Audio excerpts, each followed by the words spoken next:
बहुत अच्छी बात कह रहे हैं। कहते मलयाचल की शीतल मंद सुगंधी हवा जिसको लग रही हो, उसको ताड़ पंखे की वायु की आवश्यकता नहीं है।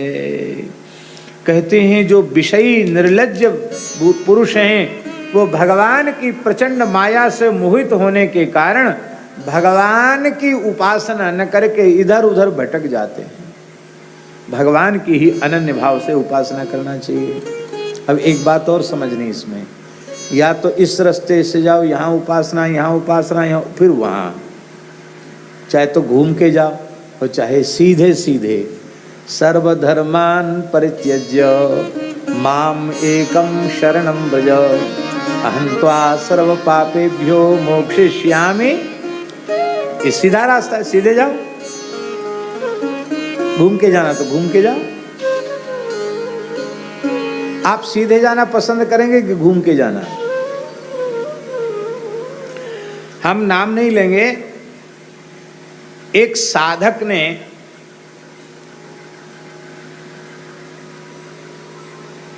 बड़ी व्याकुलता पूर्वक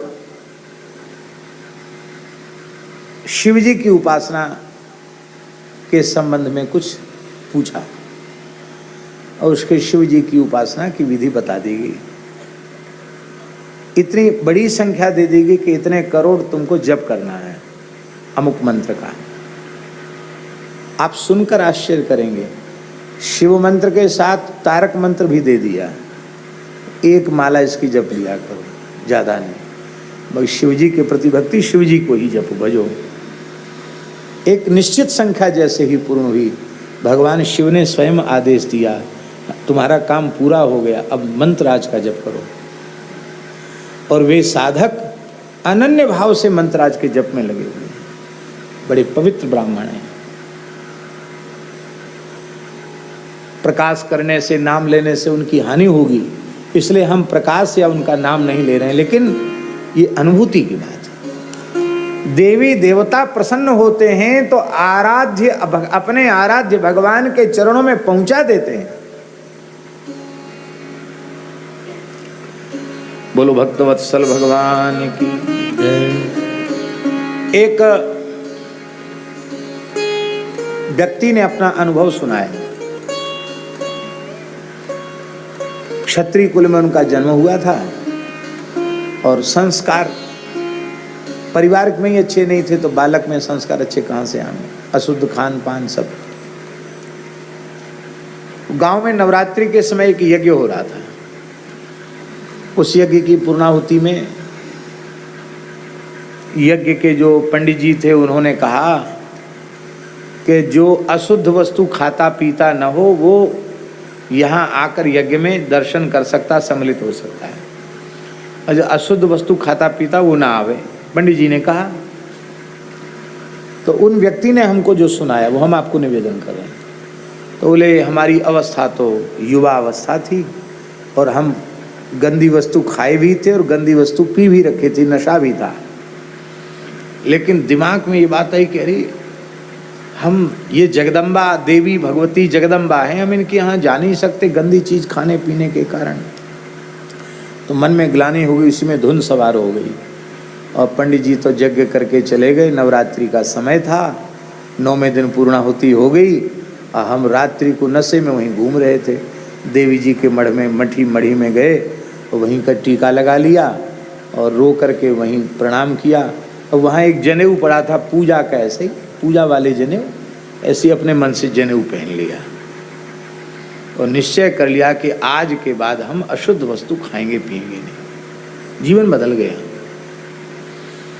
कालांतर में किसी संत का संग मिला और वो साधु हो गए।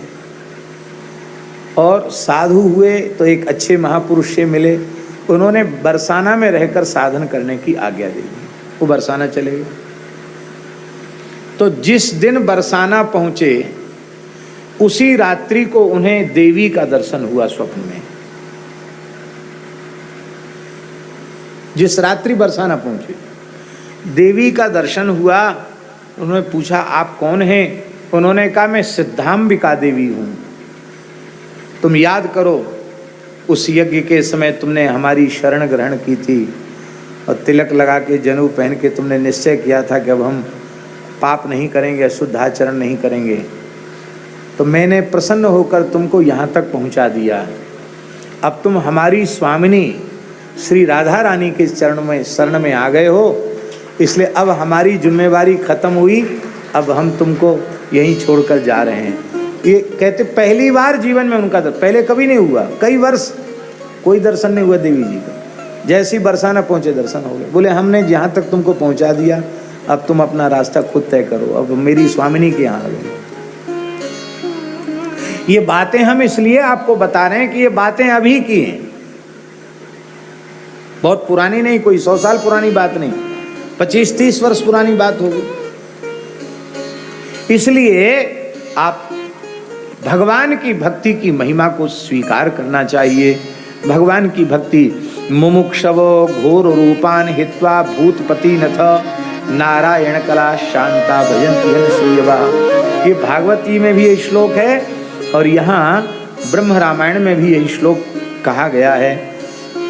कहते हैं मुमुक्षु वह रजोगुण तमोगुण प्रधान देवी देवताओं की उपासना त्याग करके शांत भाव से भगवान श्री नारायण का भजन करते हैं। यहाँ अनुसूया वह लिखा है, असूया दोष से मुक्त होकर के किसी की निंदा नहीं करते हैं और भगवान की अनन्य भाव से उपासना करते हैं। कहते हैं महाराज भगवान शंकर कह रहे हैं प्रसन्नो यदि गोविंदो प्रसन्ना सर्वदेवता। यदि श्री गोविंद प्रसन्न है तो अलग अलग देवी देवताओं को प्रसन्न करने की जरूरत नहीं है। श्री गोविंद प्रसन्न है तो प्रसन्ना सर्वदेवता, सभी देवता प्रसन्न हो जाते हैं। और अप्रसन्नो यदि हरि प्रसन्नैश्च परैस्तु किम। अब भगवान अप्रसन्न है और दूसरे प्रसन्न भी हो गए तो हमारा क्या भला हो जाएगा। इसलिए मन वाणी क्रिया से समाहित चित्त हो करके अनन्य भाव से भगवान वासुदेव का ही भजन करना चाहिए। और जो अनन्य भाव से भगवान का भजन करते हैं ते मोक्षस्य अधिकारिणः, वे ही मोक्ष के अधिकारी हैं। एत देव परम ज्ञानम एत देव परम तपः एत देव परम योग एत देवम ही साधनम। भगवान शिव कह रहे हैं यही उत्तम ज्ञान है, यही श्रेष्ठ तप है, यही श्रेष्ठ योग है और यही श्रेष्ठ साधन है। इसलिए यस्यास्ति परमा भक्ति तस्यैव सफलम जनु तदा भवति योगोस्य शेषम तत्प्रति साधनम। भगवान की भक्ति से ही जन्म सफल होता है। बोलो भक्तवत्सल भगवान की जय। माई मेरे श्याम